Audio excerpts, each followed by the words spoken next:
અને એમની suicide not જ્યારે જોઈ ત્યારે એ લોકો અનુભવ્યું કે મોટા ભાગના માનવીઓ નાની નાની વાતમાં વિચલિત થઈને આત્મહત્યા જેવું પગલું ભર્યું છે. કોઈ એવા મોટા કારણો નહીં હતા.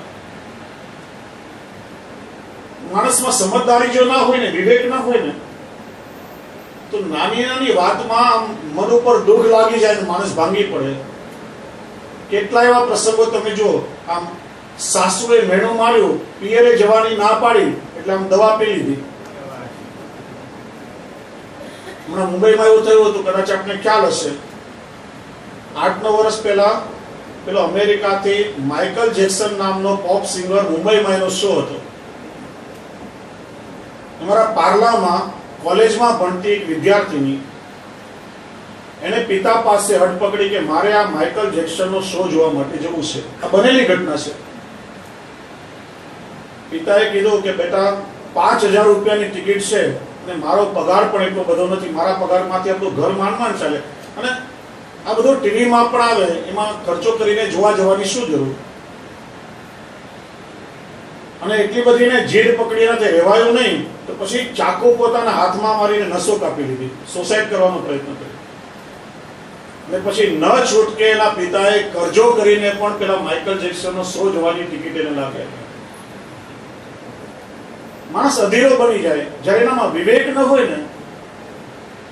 નાની નાની વાતોથી આ માણસ ભાંગી પડે, તૂટી પડે. તમે જો એસએસસીની અને 12મા ધોરણની એક્ઝામ હોય ને, ત્યારે અમદાવાદમાં કાંકરિયા તળાવ પાસે આમ કડક પોલીસનો બંદોબસ્ત ગોઠવવો પડે. આખું વર્ષ મહેનત ના કરી હોય, વિદ્યાર્થી વિશાળમાં ભણ્યો ના હોય, પછી પરીક્ષાનું પેપર ખરાબ જાય, હજી રિઝલ્ટ હાથમાં આવ્યું નથી, પણ એને પહેલાથી જ ખબર છે કે મારું રિઝલ્ટ ખરાબ આવવાનું છે, બાપા ઘરમાં ઠપકો આપશે, એટલે પછી કાંકરિયામાં પડીને આપઘાત કરે. કેટલા એવા કિસ્સા હતા, એટલે ત્યાં પોલીસનો બંદોબસ્ત ગોઠવવો પડે. આ કઈ એટલા મોટા એવા કારણો નથી કે જેના માટે ભગવાને આપેલું આ કિંમતી જીવન એ માણસે ટૂંકાવવું પડે. જો વિવેક હોય, સાચી સમજણ હોય ને, તો માનવી ક્યારેય પણ પછી એવું ના કરે. મોટે ભાગે એવરેજ તમે જુઓ તો સાધારણ નાના નાના દુઃખોમાં માણસ ભાંગી પડે છે. કેટલાય લોકો ઠાકોરજીના દર્શન કરવા માટે આવે ને, બિચારા દુઃખથી ભરેલા હોય એવું લાગે. એમ લાગે કે મારા જેવો દુઃખી માણસ આ જગતમાં કોઈ નથી, હે ભગવાન તું મને લઈ લે. આ સારું છે કે ભગવાન સાંભળતા નથી, નહીં તો એક દિવસમાં દુનિયાની વસ્તી અડધી થઈ જાય.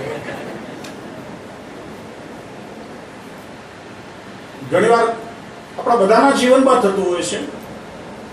ઘણીવાર આમ ભાંગી પડે ને, હે ભગવાન આ દુનિયા તો હવે રહેવા જેવી જ નથી, હે ભગવાન હવે તો બસ તું મને બોલાવી લે. આમ જાણે કે આમ આખા જગતમાં દુઃખી આપણે જ છીએ, બીજું કોઈ છે જ નહીં. વિવેક ન હોય ને ત્યારે એવું બને છે. એટલા માટે શ્રી મહાપ્રભુજી કહે છે કે સૌથી પહેલા એ વિવેક આપણી અંદર આવવો જોઈએ. સાચું શું અને ખોટું શું આ સમજવાની વૃત્તિ, એનું નામ છે વિવેક. 9 પ્રકારના વિવેક શ્રી મહાપ્રભુજીમાં સૌથી પહેલો વિવેક બતાવે છે હરિ સર્વમ કરિષ્યતિ. વિવેકસ્તુ હરિ સર્વમ નિજ્જેચ્છાત કરિષ્યતિ. પ્રથમ વિવેક, આ જગતમાં જે કંઈ પણ થાય છે એ બધું કેવલ પ્રભુની ઈચ્છાથી થાય છે. ઠાકોરજીની ઈચ્છા વગર એક પાંદડો પણ હલતું નથી, કે ઠાકોરજીની ઈચ્છા વગર કોઈનું સામર્થ્ય નથી કે કંઈ પણ કરી શકે. આ સમજવું એનું નામ છે વિવેક. આ સૌથી પહેલો વિવેક શ્રી મહાપ્રભુજી બતાવે છે. ઘણીવાર આપણે લોકો બોલવા ખાતર બોલીએ છીએ કે આ બધું ભગવાન કરે છે, બરાબર, પણ ખરેખર વિવેક આવતો નથી. જ્યારે આપણી ઈચ્છાથી વિરુદ્ધ કંઈ થાય ને, ત્યારે આપણે શું કરીએ? આ ભગવાને બરાબર નથી કર્યું. અને કંઈક સારું જ્યારે આપણા હાથે થાય, કંઈક આમ ફાયદો આપણને થાય, જેનાથી આપણને કંઈ યશ મળવાનું હોય, તો કે છે ભગવાને આ બધું બરાબર કર્યું છે. બિઝનેસમાં તમને નુકસાન થાય ત્યારે જેવું મારું ભાગ્ય અથવા તો જેવી પ્રભુની ઈચ્છા એમ કહીએ ને આપણે ઘણી વાર. મોટો લોસ જાય ત્યારે શું કે જેવી પ્રભુની ઈચ્છા. પણ આમ બિઝનેસમાં કરોડો રૂપિયાનો ફાયદો થાય ત્યારે એમને થોડી આ બધું મળ્યું છે, મારી બુદ્ધિથી હું કમાયો છું, આટલી મહેનત મેં કરી છે ત્યારે આ કક્ષાએ હું પહોંચ્યો છું. પરિણામ સારું આવે તો એ મારી મહેનત, અને પરિણામ ખરાબ આવે તો કે ભગવાનની ઈચ્છા. આવું કેમ ચાલે? કાં તો આપણે નક્કી કરવું જોઈએ કે જે કંઈ કરું છું હું મારી ઈચ્છાથી કરું છું, અથવા તો દ્રઢતાપૂર્વક સ્વીકારવું જોઈએ કે જે કંઈ થઈ રહ્યું છે કેવળ ઠાકોરજીની ઈચ્છાથી થઈ રહ્યું છે. વિદ્યાર્થી પરીક્ષામાં ફેલ થાય કે જેવું મારું ભાગ્ય, અને સારા માર્કે પાસ થાય તો કે મારી મહેનતનું પરિણામ છે. દિવસ રાત વાંચ્યું છે, ઉજાગરા કર્યા છે, આટલું ભણ્યો છું, બધું યાદ રાખ્યું ત્યારે હું પાસ થયો છું. શ્રી મહાપ્રભુજી કહે છે સૌથી પહેલો વિવેક તો મનથી તમે એ નક્કી કરો કે જગતમાં જે કંઈ થાય છે એ બધું કેવળ ઠાકોરજીની ઈચ્છાથી થાય છે. પરમાનંદદાસજીએ કીર્તનમાં બહુ સુંદર સમજાવે છે, કિયો ગોપાલ કો સબ હોય, જો જાને પુરુષાર્થ અપનો અતિકર જૂઠો સોય, दुख सुख लाभा लाभ सहज गति ताही न मरिए कोई, जो कछु लेख लख्यो नंद नंदन मेट सके न कोई, कियो गोपाल को सब कोई. प्रभु जे विचारे ने એ જ થાય છે. અનેક વસ્તુ યાદ રાખો વિષ્ણુ, આ બધું ઠાકોરજીની ઈચ્છાથી થાય છે એવું કહેવાથી માણસ ક્યારે પણ પાંગળો બની જતો નથી. ઘણા લોકો વિચાર કરે ભગવાન જ જો બધું કરતા હોય તો પછી ભગવાને આપણને હાથ પગ કેમ આપ્યા? કરીએ તો આપણે બધું છીએ, સવારથી સાંજ સુધી પરિશ્રમ આપણે કરીએ છીએ, અને તમે જો એમ કહો કે બધું ભગવાન જ કરે છે તો પછી આપણે સેવક કે ભગવાન સેવક? શ્રી મહાપ્રભુજી વિવેક સમજાવે છે કે ઠાકોરજી બધું કરે છે એ વસ્તુ આપણા પ્રમાદને પોષવા માટે નથી, પણ જે કંઈ કરે છે ઠાકોરજી કરે છે એ આપણી શ્રદ્ધા અંદરથી કરે છે. વૈષ્ણવનો જ્યારે ભાવ દ્રઢ થઈ જાય ને તો જીવનમાં પછી કદાચ ગમે તેવું સંકટ પણ આવે ને તો પણ વૈષ્ણવ કહેશે આ તો મારા પ્રભુએ મોકલ્યું છે, અને મારા પ્રભુએ મોકલેલી કોઈ પણ વસ્તુ ક્યારે પણ ખરાબ ન હોઈ શકે. આ દુઃખ મને પ્રભુએ મોકલ્યું છે, અને પ્રભુની ઈચ્છા છે ત્યારે પ્રભુ એને પાછું પણ લઈ લેશે. અને એટલા માટે વિવેક જેનામાં હોય એ માણસ ક્યારે પણ વિચલિત થતો નથી. ગમે તેવું દુઃખ પણ જીવનમાં એને ક્યારે દુઃખી બનાવી શકતું નથી. એનું કારણ છે કોઈ બાળક જ્યારે બીમાર થાય ને ત્યારે મા એને કડવી દવા પીવડાવે છે. મા ક્યારે પણ પોતાના સંતાનને ઝેર પીવડાવતી નથી. માં કડવી દવા પીવડાવે એની પાછળનો આશય એક જ છે કે મારા દીકરાની તબિયત વધારે સારી રહે અને સારી રીતે જીવી શકે. તંદુરસ્તી હશે તો સારી રીતે જીવી શકશે. એમ ભગવાન પણ કહે છે કે ભક્તને દુઃખ શા માટે આપે છે? કહે છે કે ભગવાન તો માં કરતા પણ કૃપાળુ છે. માની કરુણા અને ભગવાનની કરુણામાં ભેદ છે. એનું કારણ માં ઘણીવાર પોતાના સંતાન પર કરુણા કરે ને તો કહે છે કે માના પ્રેમમાં ઘણી વખત પક્ષપાત પણ હોય છે, પણ ભગવાન ક્યારે પણ પોતાના જીવો પ્રત્યે પક્ષપાત કરતા નથી. ભગવાન તો સુખ આપીને કે દુઃખ આપીને હંમેશા પોતાના જીવોનું કલ્યાણ જ વિચારે છે. એક પ્રસંગ આવે છે ને કે નારદજી એકવાર ભગવાનને પૂછે છે કે ભગવાન, આપની આ ભક્તોની પરીક્ષા કરવાની રીત કેવી છે? હજી મારા સમજમાં આવતું નથી. ઘણીવાર તમે તમારા ભક્તોની કસોટી કરો, પરીક્ષા કરો, આમ દસે દિશાએથી, આમ ચારે બાજુથી એની એવી કસોટી થાય કે આમ સામાન્ય માણસ તો બિચારો એમાં ભાંગી જ પડે, ખલાસ થઈ જાય. એક તો પહેલાથી એટલો બધો દુઃખી હોય, એમાં પણ આપ એને એટલું બધું દુઃખ આપો, એવું આપ શા માટે કરો? ભગવાન નારદજીને કે આપણે વાત પછી કરીએ, પણ એક કામ કરો, આ સામે જે બે મકાન દેખાય છે ને, એ બેમાંથી કોઈ પણ એક મકાનમાંથી તમે ઈંટ કાઢીને લઈ આવો. બે મકાન હતા, એક બહુ સુંદર આખું નવું બનાવેલું, અને એક મકાન સાવ જર્જરિત હતું, ખાલી એક જ ઈંટ પર ટકેલું હતું. અને નારદજીએ જેવી પેલી ઈંટ કાઢીને એ આખું મકાન તૂટીને સાવ જમીન પર ઢળી પડી. લો ભગવાન આ ઈંટ. ભગવાન કે નારદજી, ત્યાં બે મકાન હતા, એક આખું નવું બનેલું, એમાંથી તમે ઈંટ ના લાવ્યા, ના પેલું બીજું મકાન ખાલી એક જ ઈંટ પર ટકેલું હતું, એમાંથી કાઢીને તમે કેમ લાવ્યા? કે ભગવાન, એ તો સાવ ખંડેર જેવું હતું, સાવ જૂનું થઈ ગયું હતું, અને જો તૂટે ને તો પછીની જગ્યાએ નવું મકાન નિર્માણ થાય ને, એટલા માટે ઈંટ એમાંથી મેં કાઢી લીધી.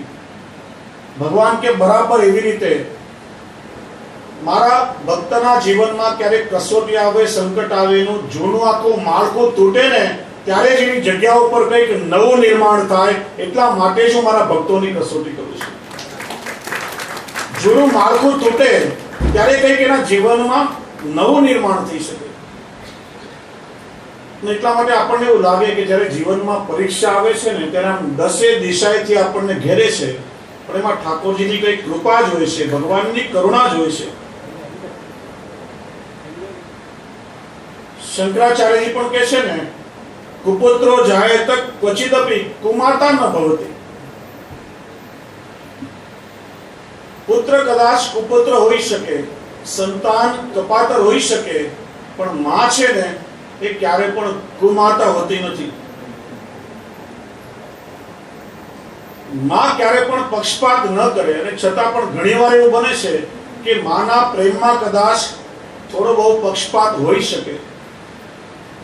મહાભારતમાં પ્રસંગ આવે છે ને, પાંડવો અને કૌરવ સામ સામે હતા, અને વખતે પેલો કર્ણ છે ને એ કૌરવના પક્ષમાં લડી રહ્યો હતો. કુંતા માતા જાણતા હતા કે કર્ણ એમનો પોતાનો પુત્ર હતો, છતાં પણ એ વાતને એમણે એટલી બધી ગુપ્ત રાખી કે પાંડવોને પણ કહ્યું નહીં. અને જે દિવસે અર્જુનના હાથે પેલો કર્ણ મરાયો ને, ત્યારે કુંતા માતાની બધી ધીરજ ખૂટી ગઈ, અને પછી આમ ચોધાર આંસુએ ધ્રુસકે ધ્રુસકે રડવા લાગ્યા. ત્યારે યુધિષ્ઠિરે પૂછ્યું કે માં, આજે તો બહુ આનંદ થવો જોઈએ, આજે તો આપણો સૌથી મોટો શત્રુ ભાઈના હાથે મરાયો છે, અને તમે દુઃખી થઈને રડો છો શા માટે? ત્યારે કુંતા માતાએ રહસ્ય ખોલ્યું કે બેટા, તને ખબર નથી, અર્જુનના હાથે જે મરાયો ને એ તમારો દુશ્મન નહીં, પણ એ તમારો જ ભાઈ હતો. આજે ભાઈના હાથે ભાઈ મરાયો છે. કે માં શું વાત કરો છો? ત્યારે કોઈ ઇતિહાસ કુંતા માતાએ કહ્યું, ત્યારે યુધિષ્ઠિરે કુંતા માતાને શ્રાપ આપ્યો છે કે માં, આટલી મોટી વસ્તુ તમે છાની રાખી, તમે આ રહસ્યને ગુપ્ત રાખ્યું, તમે જો પહેલા કહી દીધું હોત ને તો આજે ભાઈના હાથે ભાઈ ના મરાયો હોત. માટે હું શ્રાપ આપું છું કે દુનિયાની કોઈ પણ સ્ત્રી કોઈ પણ રહસ્યને ક્યારે પણ પોતાના અંદર છુપાવીને નહીં રાખી શકે. ત્યાંથી કહેવાય છે કે શ્રાપ મળ્યો છે. અને બહેનોનો સ્વભાવ તમે જો એટલો બધો આમ લાગણીશીલ હોય, એટલો પ્રેમાળ હોય, ઘણીવાર આપણે આમ કહીએ ને, આ વસ્તુ બહુ ગુપ્ત છે, ધ્યાન રાખજે, કોઈને કહેવાનું નહીં. સૌથી પહેલા એ વાત બીજાને કે પોતાની બહેનપણી હોય ને, જો મારા પતિએ કીધું છે તને કહું છું, પણ તું કોઈને કહેતી નહીં. કારણ કે યુધિષ્ઠિરનો શ્રાપ કુંતા માતાને મળ્યો છે. કે છે કે માના પ્રેમમાં કદાચ ભેદ હોઈ શકે, પણ પ્રભુ તો એવી માતા છે કે જેના સ્વભાવમાં કોઈ પક્ષપાત નથી. કદાચ ભગવાન પક્ષપાત કરે તો એ પોતાના ભક્તોનો કરે છે. એટલા માટે શ્રી મહાપ્રભુજી કહે છે, વિવેક અસ્તુ હરિ સર્વમ નિજ્જેચ્છાત કરીશે. જે કંઈ કરે છે પ્રભુ કરે છે. કહે છે કે ભગવાન કરેનો પુરાવો શું? સૌથી પહેલા વિચારો કે આ પુરુષનું શરીર તમને મળ્યું કે સ્ત્રીનું શરીર મળ્યું, શું તમે નક્કી કરીને આવ્યા હતા? ભગવાને તમને કોઈ ફોર્મ ભરવા માટે આપ્યું હતું કે તમને કેવું શરીર જોઈએ, તમારી ફેવરિટ બર્થ પ્લેસ એમાં લખો, કેટલા હાથ પગ તમારે જોઈએ? આ જે શરીર મળ્યું ને એ પણ તમને ભગવાનની ઈચ્છાથી મળ્યું છે. માતાના ઉદરમાં આપણે આવ્યા, 9 મહિના સુધી માતાના ઉદરમાં આપણું પોષણ કોને કર્યું છે? 9 મહિના સુધી શ્વાસ લેવા માટે ઓક્સિજન કોને આપણને આપ્યું છે? અન્ન જળ માતાના ઉદરમાં કોને આપ્યું? ભગવાને જ આપણને આપ્યું છે. નહીં તો એક બંધ ઓરડાની અંદર તમે 15 દિવસ રહી જુઓ, આપણે 2 દિવસ પણ રહી શકતા નથી. પછી આપણો જન્મ થયો, આપણને બુદ્ધિ કોને આપી? આપણને આ દ્રષ્ટિ કોને આપી? આપણને વિચારવાની શક્તિ કોને આપી? જન્મથી લઈને જોશો ને તો છેલ્લે સુધી ખબર પડશે કે આપણા જીવનમાં જે કંઈ મળ્યું છે કે જે કંઈ થયું છે ને એ બધું કેવલ પ્રભુની ઈચ્છાથી થયું છે. ઘણીવાર જીવનમાં આપણાથી એવા કાર્યો થઈ જતા હોય છે, વિચારો તો ખબર પડે કે આ તો આપણા સામર્થ્યના બહારની વસ્તુ હતી, જીવથી થઈ શકે જ નહીં. ત્યારે માનવું જ પડે કે આ ઠાકોરજીએ જ મારી પાસે કરાવ્યું છે.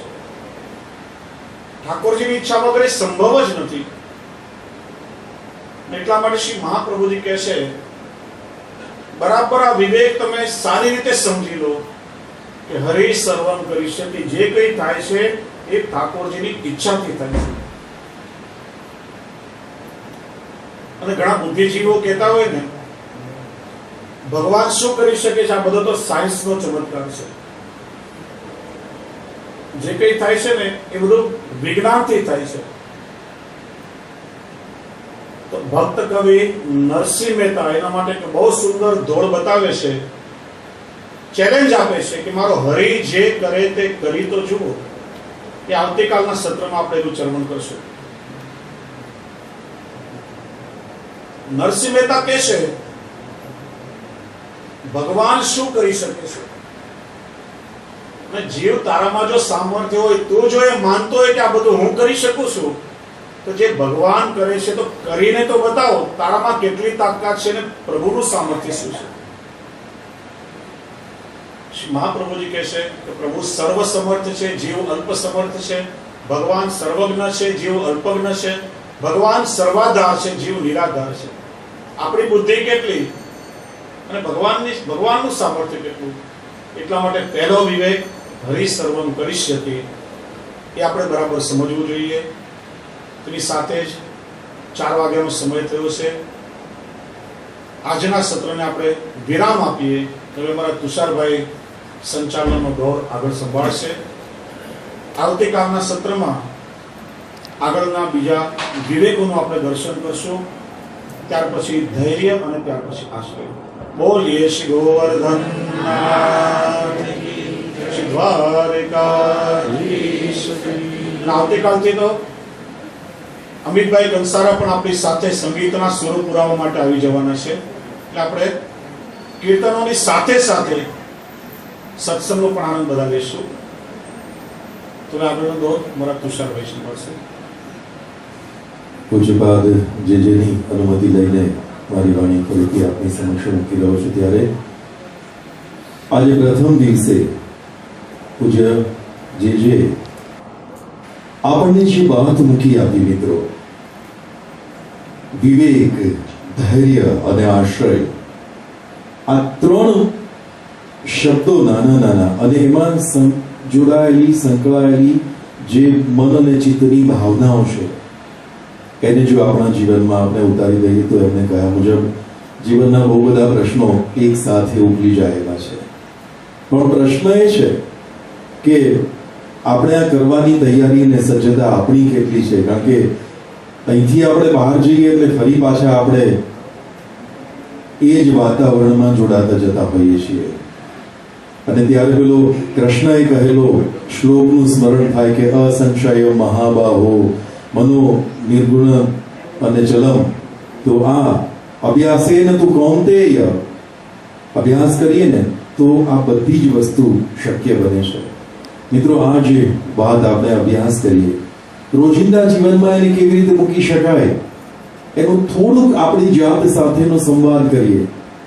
પૂજ્યપાદશ્રીએ તો આપણી પાસે વાત મૂકી આપી, પણ પછીનો દોર આપણો શરૂ થાય છે કે આપણે આપણી જાત સાથે વાત કરીએ કે આમાંનું એકાદ સૂત્ર, રોજનું એકાદ સૂત્ર જો આપણા જીવનમાં ચરિતાર્થ થઈ જાય ને તો જીવન ધન્ય ધન્ય થઈ જાય અને એમનું અહીંયા આવવું સાર્થક થઈ જાય. માતુશ્રી નર્મદાબા અને ઠકરાર પરિવારના પિતાશ્રી મોરારજીભાઈ, સમગ્ર પરિવાર એમના પર એમના આશીર્વાદ ઉતરી રહ્યા છે. ત્યારે હવે આરતી માટે આપણે જઈ રહ્યા છીએ, જેમનું નામોલ્લેખ કરી રહ્યો છું. એમને સાદર વિનંતી છે કે આપ આરતીમાં જોડાશો. શ્રી કલ્યાણજીભાઈ અને મંજુબેન ઠકરારને વિનંતી છે કે આપ આરતીમાં જોડાશો. શ્રી રાજુભાઈ ઠકરાર અને બીના ભાભીને વિનંતી છે કે આપ આરતીમાં જોડાશો. એમના પછી રજનીભાઈ અને જ્યોતિ ભાભીને સાદર વિનંતી છે કે આપ આરતીમાં જોડાશો. ઉષાબેન રાડિયા અને મીનાબેન દિલીપભાઈ ઠકરારને વિનંતી છે કે આપ પણ આરતીમાં જોડાશો. જય, પૂજા, સૂરજ અને રાધિકા આરતીમાં જોડાશે. બીબીએન સંસ્થા મરબેશ્રી ચંદુભાઈ નથવાણી અહીં ઉપસ્થિત છે. એમને વિનંતી છે, નિમંત્રણ છે કે આપ આરતીમાં જોડાશો અહીંયા આવીને. શ્રી રાજુભાઈ રાયચુરા અને પ્રદીપભાઈ બારાઈને વિનંતી છે કે આપ આરતીમાં જોડાશો. શ્રી સીજે રાબેરુ, ગિરીશ મશરૂ, મહેન્દ્ર ગોકાણી અને ધીરેન ગઢિયાને સાદર વિનંતી છે કે આપ આરતીમાં જોડાશો. મુંબઈથી પધારેલા શ્રી રસિકભાઈ, એમને વિનંતી છે કે આપ આરતીમાં જોડાશો. સંધ્યાબેન ગંડેશાને વિનંતી છે, ગંડેશા કે વિનંતી છે કે આપ આરતીમાં જોડાશો. રણછોડભાઈ તન્ના અને અરુણાબેન મોરજરિયા, શોભનાબેન દ્રોણ, ચંદ્રિકાબેન પાંચપાની, કમુબેન, શૈલાબેન સાંગણીને વિનંતી છે કે આપ સૌ અત્યારે આરતીમાં જોડાશો. આપ સૌને જણાવતા આનંદ થાય છે કે આ વચનામૃત સરિતાનું જે આપણે રસપાન કરી રહ્યા છીએ એ આસ્થા યુકે પર તો લાઈવ ટેલિકાસ્ટ થઈ રહ્યું છે, પણ આ જ દિવસે એટલે કે આજનો એપિસોડ અત્યારે જે છે એ રાત્રે એપિસોડ આફ્રિકામાં 9:30 વાગ્યાથી 2.5 કલાક દરમિયાન દેખાશે. આફ્રિકાના આસ્થા પર રાત્રે 9:30 થી, અમેરિકા આસ્થામાં રાતના 10 વાગ્યાથી અને ભારતમાં રાતના 12 વાગ્યાથી 2.5 વાગ્યા દરમિયાન આ અહીંયા જે વચનામૃત સરિતાનું રસપાન આપણે કરી રહ્યા છીએ એ રાત્રે રેકોર્ડ કરી અને એપિસોડ આ ત્રણેય જગ્યાએ આ દેશોમાં, ખંડોમાં દર્શાવવામાં આવશે.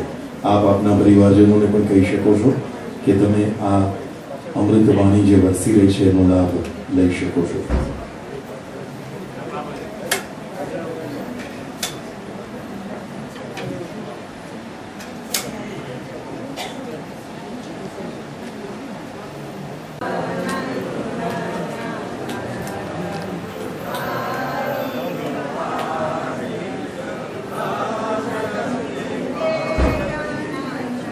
પ્રતિભાબેન લાખાણી પણ આરતીમાં જોડાય. પ્રતિભાબેન લાખાણી અને અન્ય જેમને તેઓ વિનંતી કરી રહ્યા છે તેમને પણ વિનંતી કે આપ આરતીમાં જોડાશો.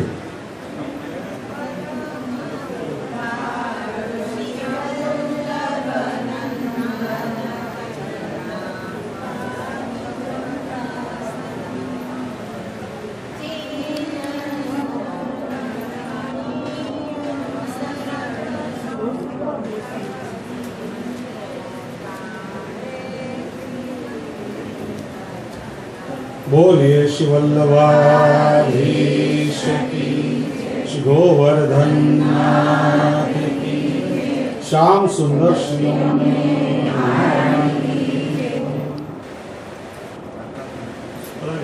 20 તારીખે સત્સંગ થશે.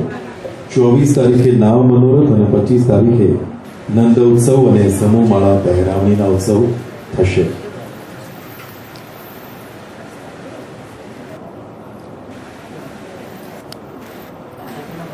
વધુ ને વધુ લોકો નંદાલય સાથે, લલિતા કુંજ હવેલી સાથે જોડાઈ રહ્યા છે. અનેક સેવાઓમાં પોતાની ન્યોછાવરી આપી રહ્યા છે. ત્યારે જે પણ ભક્તોને પોતાની ન્યોછાવરી કોઈને કોઈ સ્વરૂપે આપવી હોય તેઓ પ્રતિભાબેનનો સંપર્ક કરી શકે છે. જે કોઈ ભક્તો, જે કોઈ વૈષ્ણવો ન્યોછાવર થવા માંગતા હોય, ન્યોછાવરી કરવા માંગતા હોય, સમય, સેવા કે લક્ષ્મીના સંદર્ભમાં તેઓ પ્રતિભાબેનનો સંપર્ક કરી શકે છે.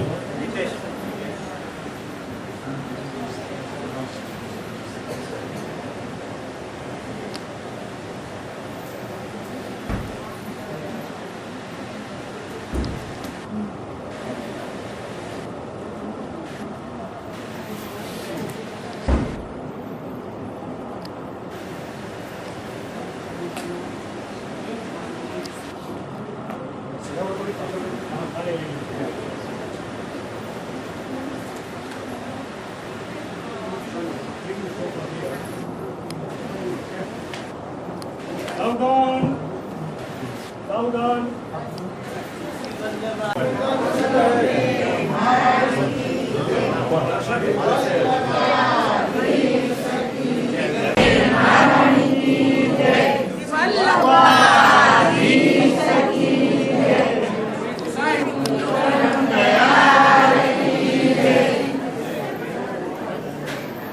बोल श्री गिरिराज धर्म की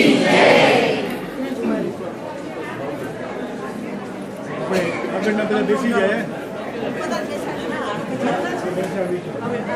બધા વૈષ્ણવ બેસી જાઓ બધા વૈષ્ણવને લાભ મળે. બેસી જાઓ બધા બેસી જાઓ કારણ કે ગરમી વધારે છે. બેસી જાઓ નંદા સગો સાગતિ ગાંતુરા સમધિ રૂઢો લોચમા મુકુંદ રતિવાદની જયતિ પદ્મ બંધો સુતા ભુવન ભુવન પાવની મધિગતા મને કાસ્વની પ્રિયા વીરવ સેવિતા સુખમયુર સાધિકી તરંગા ભુજ કંકણ પ્રકટ નિતાંબા તટ સુંદરી નમત કોશતોર્યમ પ્રિયમ અનંત ગુણ પોષિતે શિવ વિરંજિતે ધના ધન નિભે સદા દો પરાસરાભીષ્ટદે વિશુદ્ધ મથુરા તટે સકલ ગોપ ગોપી વૃતે કૃપા જલધિ સંસિતે મમ મના સુખમ ભાવય દયા ચરણ પદ્મજા મુરળી પ્રિયમ સમાગમનતો ભવત સકલ સિદ્ધિતા સેવતામ કયા સદસકામિયા હરિ પ્રિય કલિંદયા મનસી મે સદા સ્થિરતા નમો સૂયમુને સદા તવ ચરિત્રમાદ્યદ્ભુતમ ન જાતોયમયાતના ભવતિ તે પયપાનક યમો વિવદની સુતા કથમુહંતિ દોષાનપి પ્રિયો ભવતિ સેવના તવ હરે મમાસ્તુ તવ સન્નિધો તનુનવા ત્વમે કાવતા નદુર્લભતમારતિ મુરલિપો મુકુંદ પ્રિયે અતોસ્તુ તવ લાલના સુરધુની કરમ સંગમા તવૈવા ભૂરિ કીર્તિતા નતુ કદાપિ પુષ્ટિ સ્થિતિ સ્તુતિ તવ કરોતિ કમલજા સપત્નિ પ્રિય હરે મોક્ષક યમ તવ કથાધિકા સકલ ગોપિકા સંગમ સમજલાણુભિ સકલ ગાત્ર જે સંગમ તવાષ્ટકમિદમ્બુજા પઠતિ શૂરસૂતે સદા સમસ્ત દુરિતાક્ષયો ભવતિ રે મુકુંદે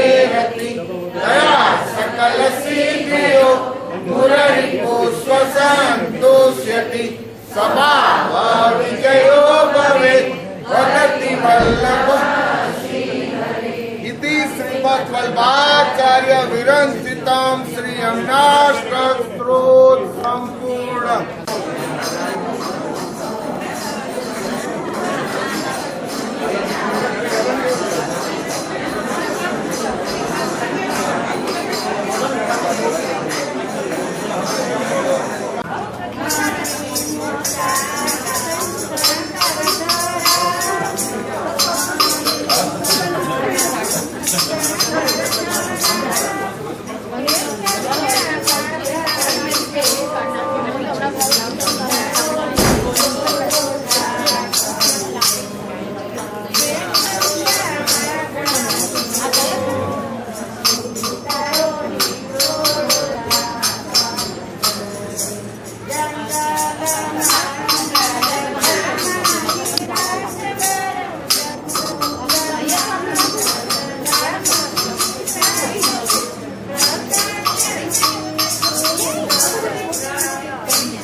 કઈ ઝૂલવાનું ગાય ગાવ યાર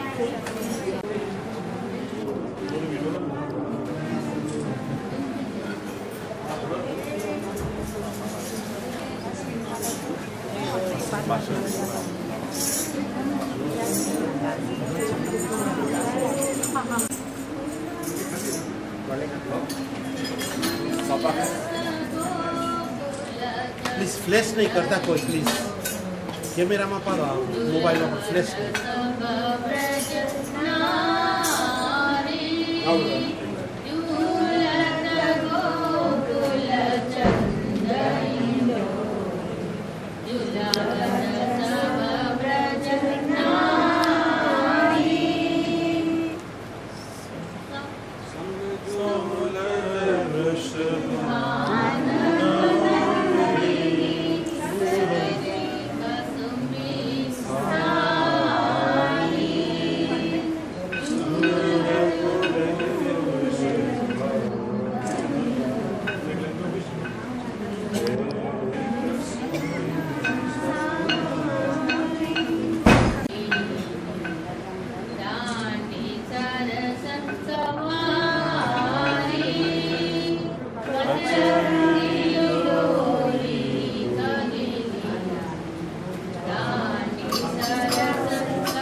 Good.